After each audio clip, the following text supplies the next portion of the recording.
चलिए बात करते हैं आज अपने मीन वैल्यू थ्योरम पे। बहुत ही इम्पोर्टेंट टॉपिक है अपने डेरिवेशन का। जो अवकलन होती है अपनी कैलकुलस में, उस अवकलन का बहुत ही इम्पोर्टेंट टॉपिक है मीन वैल्यू थ्योरम। ठीक है, तो क्या होता है मीन वैल्यू थ्योरम और साथ ही साथ क्या क्या कंसेप्ट हैं, कैसे कैसे क्वेश्चन बनते हैं, इन सबको हम देखेंगे एक ही क्लास में, है ना। तो देखेंगे एक बार ध्यान से। चूंकि मीन वैल्यू थ्योरम को समझाने से पहले हम थोड़ी सी बात करेंगे रोल्स थ्योरम पे, क्योंकि मीन वैल्यू थ्योरम को रोल्स थ्योरम से ही समझा जा सकता है। ठीक है, तो एक बार हम रोल्स थ्योरम पे बहुत अच्छे से बात करेंगे, है ना।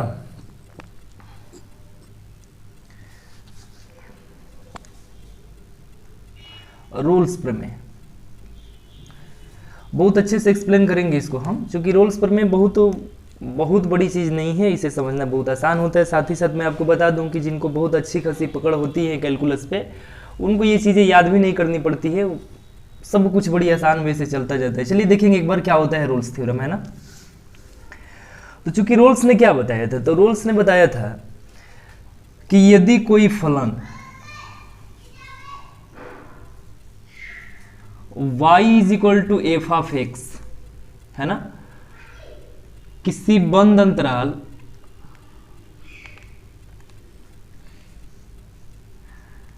ए बी में सतत है और चलिए और नहीं लिखते हैं हम, बंद अंतराल ए बी में सतत है और फिर से खुले अंतराल ए बी में अवकलनीय है, खुले अंतराल ए बी में अवकलनीय है, डिफरेंशिएबल है।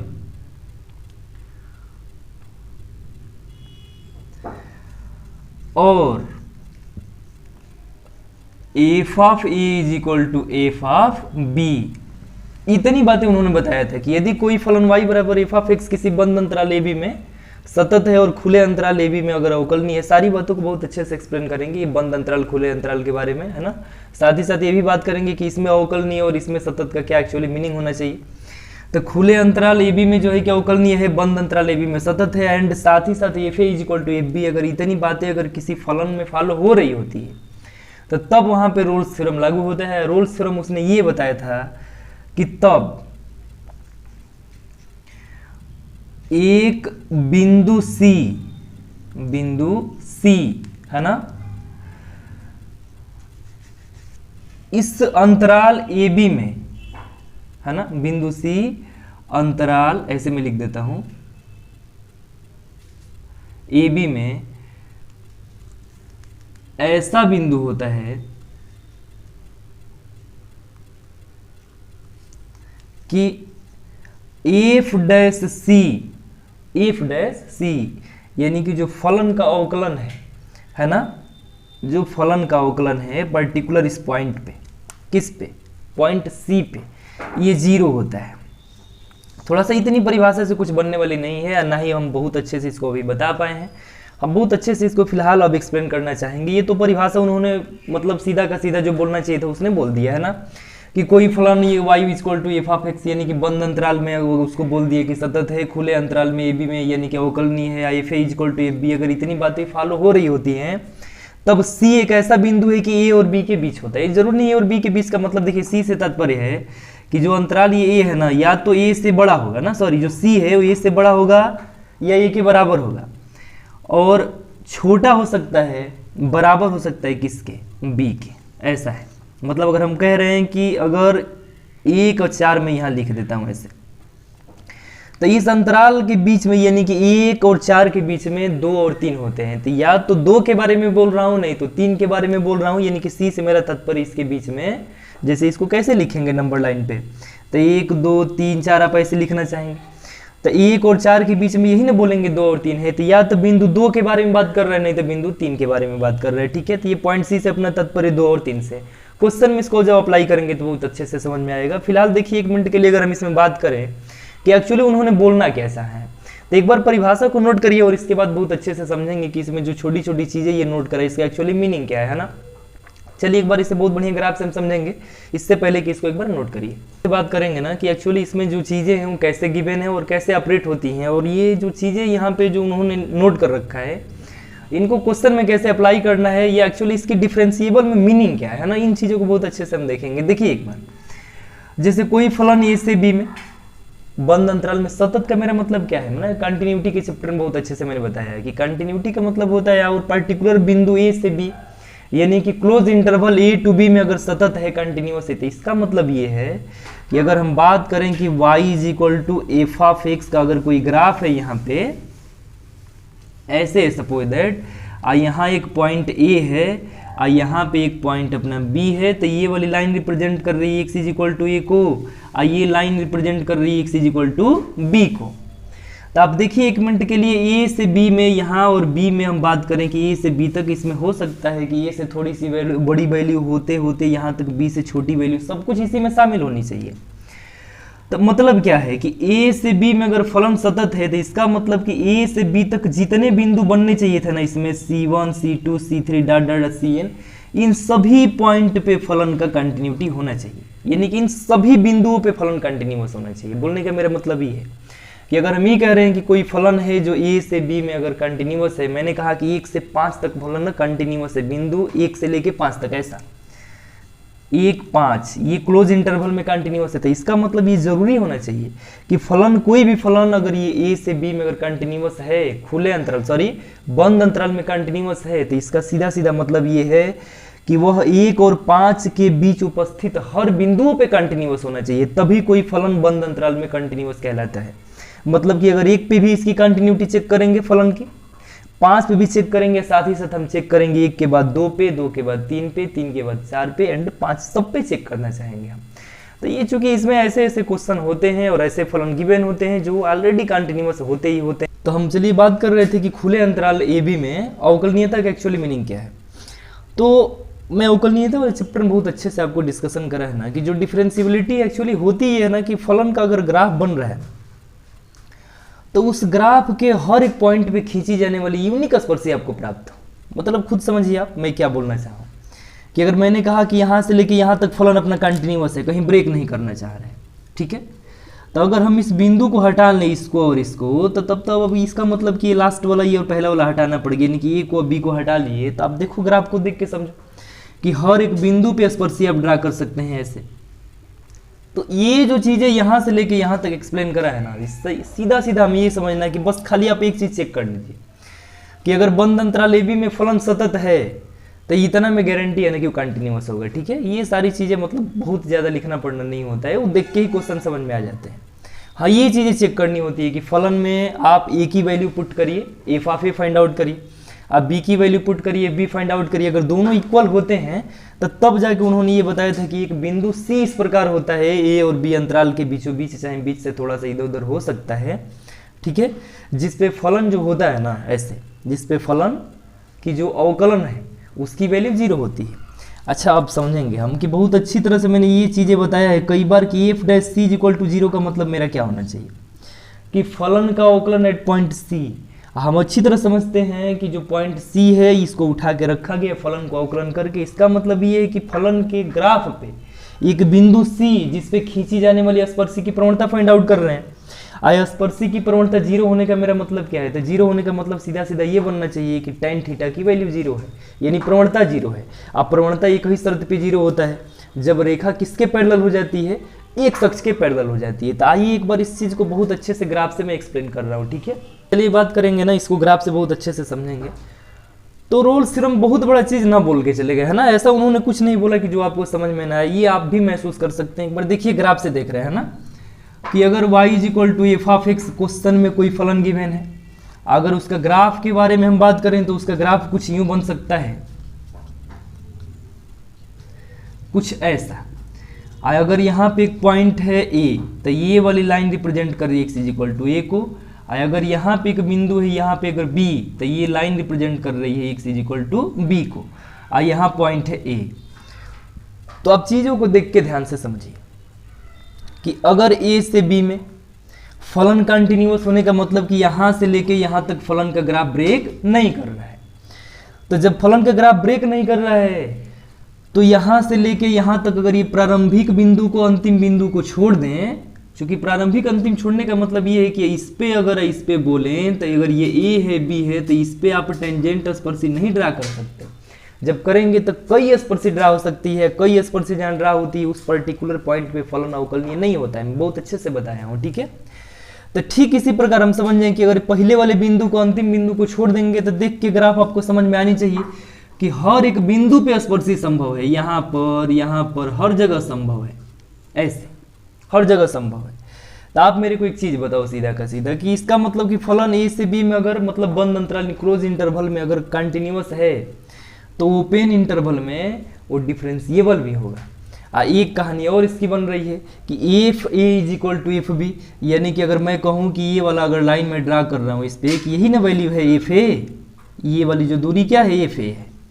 जब फलन में हम ए की वैल्यू पुट करेंगे तो वाई की वैल्यू मिलेगी, वाई मतलब कि एफ ए मिल जाएगा।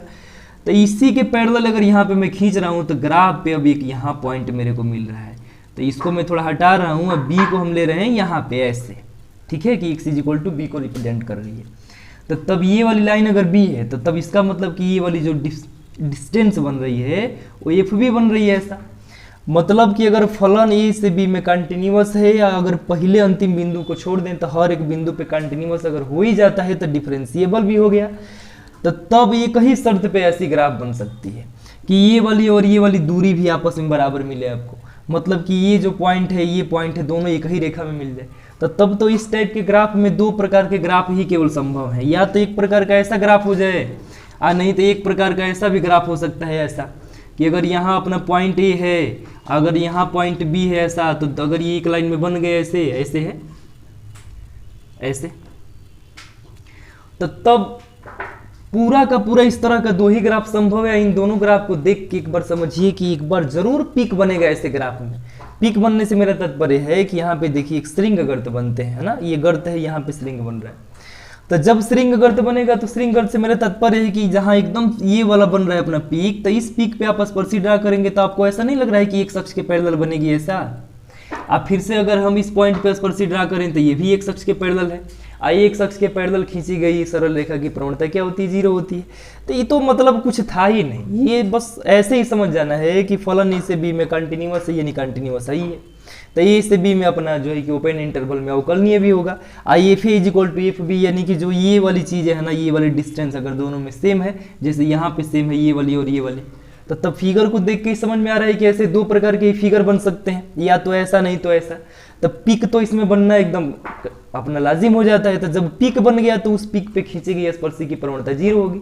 तो उसने कोई नया चीज थोड़े ना बता दी, यानी कि वो पॉइंट यहाँ है सी, एक्चुअली ये पॉइंट सी है, ये है अपनी सी, तो सी पे खींची जाने वाली सरल रेखा की प्रवणता, तो 0 ही होनी चाहिए एक्चुअली। तो यहाँ पे इसमें कौन सा बिंदु है सी, तो इसका मतलब कि ये वाला पॉइंट सी है, x इज इक्वल टू सी है। तो हम क्या देख रहे हैं फिगर से कि ए और बी के बीच में अपना सी आना चाहिए, ठीक है। तो चूंकि और ग्राफ वगैरह बहुत अच्छे से आपको आते हैं तो देखिए एक्सप्लेन बहुत मैंने अच्छे से इसको बताया। अभी साथ ही साथ देखिए इसको एक क्वेश्चन लेके सॉल्व करेंगे और फिर बहुत अच्छे से समझेंगे कि एक्चुअली क्वेश्चन भी कैसे अप्लाई होता है, ठीक है। तो इसको नोट करिए, फिर आगे बढ़ेंगे। हम क्वेश्चन ले रहे हैं बुक का, ठीक है। ये प्रश्नावली अपनी 5.7 से एक मैं क्वेश्चन लिया हूँ कि पहला क्वेश्चन है कि f of x is equal to x square plus 2x plus में 8, एक्स एलिमेंट जो एक्स इसमें है वो एलिमेंट बिलोंग्स टू कर रहा है किससे, तो -4 to 2 तक। ये क्लोज इंटरवल में बात नोट करा गया है, तो के लिए रोल्स पर में सत्यापित आपको करके दिखाना है। चलिए देखते हैं एक बार इसको कैसे सॉल्व करना होता है। तो चूंकि देख के आप मेरे को बताओ कि ये फलन कौन सा है, तो फलन है अलजेब्रिक। अलजेब्रिक फलन हर एक रियल नंबर पे कंटिन्यूअस होता है। तो आप इस इंटरवल का मतलब समझते हैं कि इंटरवल का मेरा मतलब ये है कि अगर यहाँ पे पॉइंट 0 है तो एक नंबर लाइन पे आप अच्छी तरह समझते हैं कि इधर वाली जो चीजें होती हैं राइट में पॉजिटिव होती हैं, ऐसा। अब इधर -1 है, -2 है, -3 है, -4 है, -5 है। तो हमें क्या बोलना चाह रहे हैं कि मतलब यहाँ से लेके है ना यहाँ तक इन हर एक बिंदुओं पे, मतलब कि यहाँ से लेके यहाँ तक इन हर बिंदुओं पे जो है कि फलन क्या है, कंटिन्यूअस है। आपको यही चेक करना चाहिए। तो आप 1 मिनट के लिए देखो सारी चीजों को। ये क्वेश्चन थोड़े ना आपसे पूछा गया कि -4 पे फलन की कंटिन्यूटी चेक करना है, 2 पे फलन की कंटिन्यूटी चेक करना है। आप अच्छी तरह समझते हैं कि ये अलजेब्रिक फंक्शन है। अब -4 तो छोड़ो, आप हर एक रियल नंबर पे कंटिन्यूअस होगा। तो -4 से 2 में फलन बंद अंतराल में कंटिन्यूअस है। तात्पर्य ये है कि -4 से लेके 2 तक के हर एक बिंदुओं पे फलन कंटिन्यूअस होना चाहिए वाला। तो -4 पे भी कंटिन्यूअस होगा ही होगा, -3 पे भी होगा, -2 पे भी होगा, -1 पे, यानी 0, 1, 2 सब बिंदुओं पे कंटिन्यूअस ये फलन है। तो आपको चीज़ों को खाली लिख देना होता है। लिखना है ऐसे कि चूंकि स्पष्ट है कि f of x is equal to x square plus में 2x प्लस में 8 किस पे, तो x belongs to close interval -4 to 2 में सतत है। क्यों सतत है ना, ये सतत है। लेकिन आप नीचे इस बात को नोट कर सकते हैं कि चूंकि अल्जेब्रिक फंक्शन बहुपदी फलन हर एक वास्तविक संख्या पे क्या होता है, कंटिन्यूअस होता है, तथा बंद अंतराल तो हो गया अपना, तथा खुला अंतराल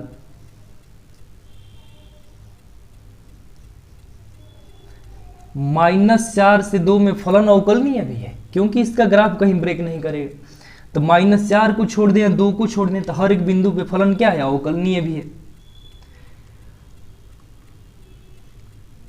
हमें अभी तीसरी बात चेक कर लेनी चाहिए कि चूंकि आप एफ ऑफ ए निकालिए, ए से मेरा तात्पर्य -4 से है ना, तो एक -4 निकालने का मेरा मतलब ये है कि यहाँ हो जाएगा -4 का स्क्वायर, तो हो जाएगा 16, और उसके बाद हो जाएगा यहाँ पे -2 मल्टीपल है ना, 2 मल्टीपल -4, यानी कि यहाँ पे आंसर जो अपना आना चाहिए 4 दूनी -8, और उसके बाद प्लस में ये 8 ही है, तो आया अपना 16। इसी तरह से आप निकालिए एफ बी से तात्पर्य है 2 रखने से, जब 2 रखेंगे तो 2 दूनी के 4 हो जाएगा, प्लस में 2 मल्टीपल 2 4 हो जाएगा, प्लस में ये 8 हो जाएगा, जोड़ेंगे हो जाएगा 16। तो चीज़ों को देख रहे हैं, f-4 की वैल्यू मतलब कि इस पे जो फलन की वैल्यू बननी चाहिए वो भी 16 है, इस पे जो बननी चाहिए वो भी 16 है, यानी कि मेरा तात्पर्य है कि चूंकि f-4 is equal to f2, यानी कि a और b इन दोनों पे फलन की फंक्शनल वैल्यू दोनों आपस में इक्वल है। तो तब तो रोल्स थ्योरम लागू होना ही चाहिए कि खुले अंतराल ए बी में अवकलनीय है, बंद अंतराल ए बी में फलन कंटिन्यूअस है। तो इस पे अगर ये तीसरी बात भी फॉलो हो गई तो अपना बनना चाहिए कि एक पॉइंट सी जरूर मिलना चाहिए जिस फलन उस पर्टिकुलर बिंदु सी पे फलन का जो अवकलन है उसकी वैल्यू 0 होनी चाहिए। तो वही पॉइंट ही फाइंड आउट करना है अपन को, है ना। तो चलिए हम यहाँ पे बात कर रहे हैं बहुत अच्छे से कि वो एक्चुअली बोलना क्या चाहा है। तो तब ऐसे लिखेंगे कि चूंकि एफ डैश एक्स फलन का अवकलन करना है, तो जब फलन का अवकलन होना चाहिए किस पे, तो एफ डैश सी पे 0 होना चाहिए। तो आपको ऐसे लिखना चाहिए कि f dash c is equal to 0। तो सबसे पहले आप क्या निकालेंगे, एफ ऑफ एक्स निकालेंगे, एफ ऑफ एक्स तो दिया है तो सॉरी एफ डैश एक्स निकालेंगे, यानी अवकलन करिए। तो जब इसका अवकलन करेंगे तो हो जाएगा 2x प्लस में 2, तो इसकी वैल्यू 0 आनी चाहिए। और जिस बिंदु सी पे फलन की अवकलन की वैल्यू 0 आनी चाहिए वो बिंदु निकल के यहाँ से चला आएगा। तो अकॉर्डिंग टू क्वेश्चन क्या बनना चाहिए कि 2x प्लस में 2 बगल में हो जाना चाहिए 0। तो यहाँ से जो x की वैल्यू है आएगी -1, इस तरह से। तो आप एक बार देखिए, देख के चीज़ों को पकड़िए, एक्चुअली बोलना क्या चाहा है वो। हाँ, इतना कन्फर्म हो गया इस चीज़ को पूरा अच्छी तरह से देखते हुए कि इस फंक्शन की अवकलन की वैल्यू किस पे, -1 पे 0 आनी चाहिए। आप करके देखो, इसकी फंक्शन की जो है अवकलन करिए, पर्टिकुलर फंक्शन का अवकलन करने के बाद उसमें -1 उठा के पुट करिए, देखिएगा पूरा का पूरा 0 आ जाएगा। मतलब इसके ग्राफ के पॉइंट -1 पे खींची जाने वाली जो स्पर्शी है वो एक अक्ष के पैरेलल है। ये जो बन के आया है ना -1, इसको 1 मिनट के लिए आप देखोगे तो समझ में भी आएगा कि जो -1 है वो -4 और 2 के बीच है। आया समझ में मैं क्या बोलना चाह रहा हूँ। एक्चुअली मैं ये बोलना चाह रहा हूँ कि -4 और 2 के बीच की ही एक कोई संख्या मिलेगी, है ना, जिसपे फलन की अवकलन की वैल्यू 0 होनी चाहिए। तो इस तरह से मैं उम्मीद कर रहा हूँ कि इन चीज़ों को बहुत अच्छे से समझ पा रहे होंगे। तो थोड़ी सी आपसे हम बात कर लेना चाहेंगे कि ये मैं चूँकि बोर्ड की दृष्टि को देख के ही यहाँ पे एक्सप्लेन करता हूँ, और इस समय की जो चीज़ें हैं इसमें से हो सके तो इसको हटा दिया है ना, रोल्स थ्योरम को हटाया है, आउट ऑफ द सिलेबस हो गया ही। तो हम इसमें सारे क्वेश्चन को सॉल्व नहीं करेंगे, हमें छोटा सा एक आइडियाज़ लगना चाहिए था जिसको मैं बहुत अच्छे से बता दिया हूँ कि रोल्स पर में क्या होता है, कैसे 1-2 क्वेश्चन में अप्लाई होता है। ठीक है, तो हमें रोल्स थ्योरम चूंकि नहीं समझने थे, हमें तो मुख्य रूप से इसको पढ़ना था मीन वैल्यू थ्योरम को। तो हम एक बार के लिए रोल्स पर में पढ़ लिया है, थोड़ी हम बात कर देंगे मीन वैल्यू थ्योरम पे। पूरा का पूरा एक्सरसाइज का मैं क्वेश्चन नहीं सॉल्व करने वाला हूँ। अगर आपको लगेगा कि नहीं पूरा का पूरा एक्सरसाइज सॉल्व करना चाहिए तो मेरे को आप एक बार कमेंट करिएगा, मैं सारे क्वेश्चन को सॉल्व भी कर दूंगा। ठीक है, बट एक बार बात करेंगे थोड़ा सा हम मीन वैल्यू थ्योरम पे, क्योंकि ना अपनी जानकारी थोड़ा सा इंक्रीज करनी चाहिए। ये चीज़ें आपको आ रही हैं तो बहुत अच्छा है, थोड़ा सा एक्स्ट्रा जान ही लेना बहुत बेहतर होता है। ऐसी चीज़ें नहीं है कि आपके लिए नहीं बनी, आपको समझ में आ भी जाएंगी। तो चलिए इसको नोट करिए क्वेश्चन को, फिर हम बात करेंगे मीन वैल्यू थ्योरम पे। चलिए हम बात करेंगे मीन वैल्यू थ्योरम पे कि मध्यमान प्रमेय एक्चुअली होता है क्या है। तो क्या होता है मध्यमान प्रमेय ना, तो जो अभी मैं रोल्स थ्योरम पढ़ा ना, उसी का एक विकसित रूप है, उसी को थोड़ा सा एक पॉइंट और आगे सोच के इंक्रीजिंग करेंगे उन्हीं बातों में, और ये थोड़ा सा एक्सप्लेन करने के दौरान मिल गया होगी सारी चीज़ें कि मतलब ऐसा भी शायद हो सकता है। तो क्या होने वाला है इसमें मध्यमान प्रमेय, एक बार हम देखेंगे इसको कि वही फिर परिभाषा है ना, वही पुनः परिभाषा कि यदि कोई फलन y is equal to f of x बंद अंतराल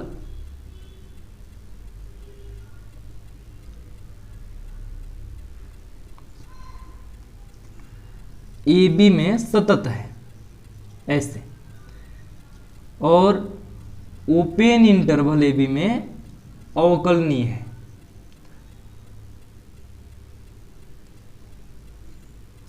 तथा अगर ये बातें ना बन पाए, है ना, ये बातें ना भी बन पाए कि f is not is equal to f b, अगर ये ऐसा नहीं होता है, लेकिन हाँ ये दोनों शर्त फॉलो हो रहा है, ये और ये, तो तब क्या होना चाहिए, तब कोई बिंदु सी ऐसा एलिमेंट होना चाहिए कि इंटरवल ए और बी के बीच में होना चाहिए, ऐसा होना चाहिए कि जिस पे एफ डैश जो सी का अवकलन है ना, यानी कि फलन का जो अवकलन है एट पर्टिकुलर पॉइंट सी पे, ये होता है एफ बी माइनस में एफ ए बटे में बी माइनस ए।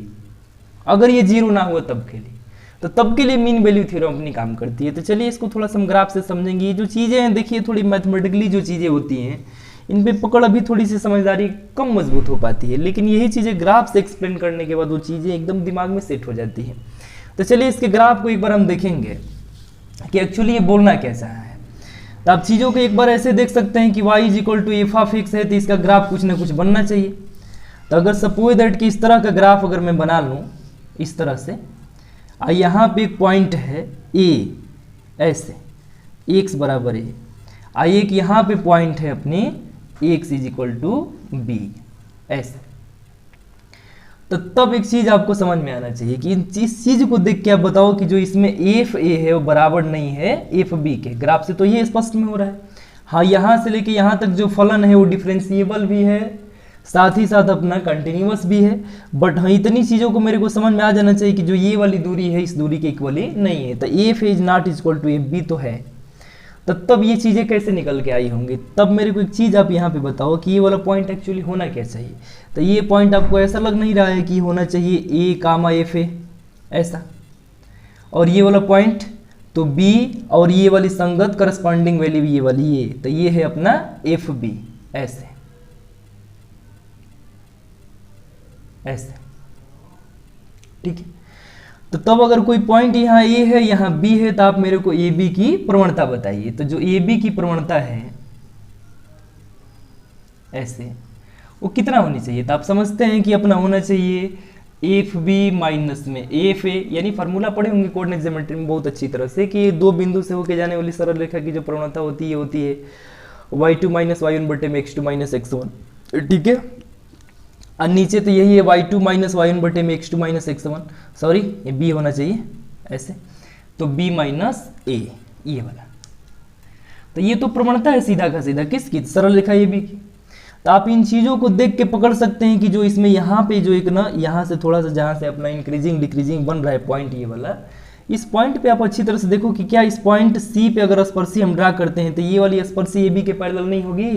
तो यहाँ पे एक बिंदु सी जरूर है, मतलब कि इस तरह से यहाँ x is equal to c point a और बी के बीच में जरूर है, जिसपे जो स्पर्शी की प्रवणता होती है इतनी होती है।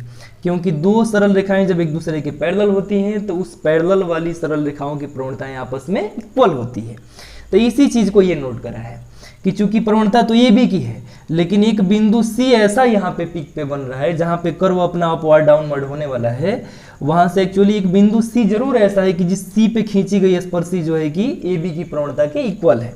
तो इस बिंदु सी पे खींची जाने वाली स्पर्शी की प्रवणता कितनी, तो हम कहेंगे एफ डैश सी।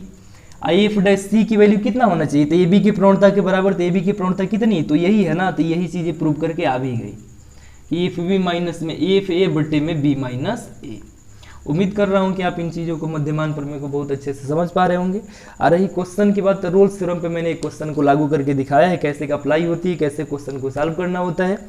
अब इस पे जितने क्वेश्चन हैं आप ना इन चीज़ों को बहुत अच्छे से देख पा रहे होंगे कि ये चीज़ें फॉलो तो क्वेश्चन में हो ही जाती हैं। तो या तो f a is equal to f b हो जाएगा तो रोल्स थ्योरम लागू कर लीजिएगा, f a is equal to is not is equal to f b हो गया तो आप मीन वैल्यू थ्योरम लागू कर दीजिएगा, दोनों से अपने आंसर निकल के आते हैं। ठीक है, थोड़ी आउट ऑफ दिस सिलेबस है तो मैं क्वेश्चन पे विशेषकर फोकस नहीं करना चाहता हूं, बट अगर आपकी रही कि नहीं इसके सारे क्वेश्चन को मैं पढ़ना है तो आप एक बार मेरे को कमेंट करके जरूर बताइए, सारे क्वेश्चन को सॉल्व भी करा जाएगा। ठीक है, तो चलिए इसको नोट करिए। आज की क्लास हम यहीं से खत्म करते हैं और हम बता दें कि जो अपनी कल की स्टार्ट होने वाली क्लासेज है, बहुत इंपॉर्टेंट क्लासेज होगी, उस क्लास में हम बहुत अच्छे से एक्सप्लेन करेंगे डेरिवेशन के अनुप्रयोग को। ठीक है, तो डेरिवेशन के जो अनुप्रयोग यानी कि अवकलन अभी तक जो पढ़ रहे थे एक्चुअली उनका मीनिंग क्या है, कहाँ उनका अप्लाई होता है, ठीक है, कैसे क्वेश्चन में ऑपरेट होते हैं, और पेपर की दृष्टि से बहुत अच्छे क्वांटिटी के नंबर मिलते हैं एप्लीकेशन ऑफ द डेरिवेशन से। ठीक है, तो बहुत अच्छे से उसको हम एक्सप्लेन करेंगे, पढ़ेंगे, एक एक चैप्टर को, एक एक क्वेश्चन को पर्टिकुलर टच करेंगे। तो आज की क्लास हम यहीं तक रखने देते हैं ना।